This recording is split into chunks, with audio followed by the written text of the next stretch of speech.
जनसंवाद न्यूज, सत्य आणि विश्वासाची बातमी। भिवंडी शहर व ग्रामीण भागातील वाढत्या गुन्हेगारीच्या मुद्द्यासह एका नामचीन गुंडाचा मुद्दा भिवंडी लोकसभा मतदारसंघाचे खासदार सुरेश म्हात्रे उर्फ बाळ्या मामा यांनी संसदेच्या दिल्ली अधिवेशनात उपस्थित करत भिवंडीतील कायदा व सुव्यवस्थेवर प्रश्नचिन्ह निर्माण केले होते। बीड अध्यक्ष महोदय, बीड परभणी सारखी परिस्थिती माझ्या भिवंडी लोकसभा क्षेत्रात उद्भवत आहे। माझ्या भिवंडी लोकसभा क्षेत्रात एका गुन्हेगारावर 14 केसेस होतात। जामीन मिळाल्यानंतर तो आरोपी पुन्हा 6 गुन्हे करतोय, तडीपार असताना 2 गुन्हे करतोय। 50 दिवस झाले पोलीस त्याला अटक करत नाही।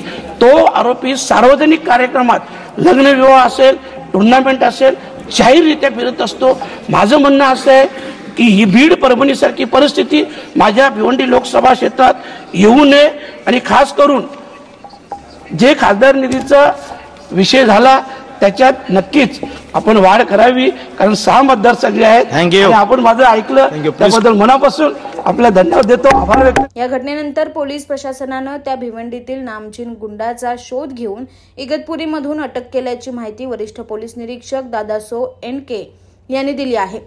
सुजित पाटील उर्फ तात्या असे अटक गुंडाचं नाव आहे।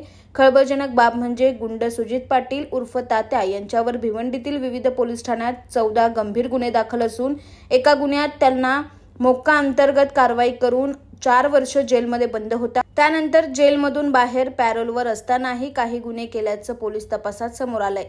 भिवंडीतील गुन्हेगारी वाढली असून भविष्यात भिवंडीत बीड व परभणी सारख्या घटना घडण्याची शक्यता खासदार सुरेश म्हात्रे यांनी व्यक्त केली होती। खासदार सुरेश म्हात्रे यांच्या मागणीनंतर गुंड सुजित पाटील उर्फ तात्या यांस पोलिसांनी इगतपुरीमधून अटक केली आहे।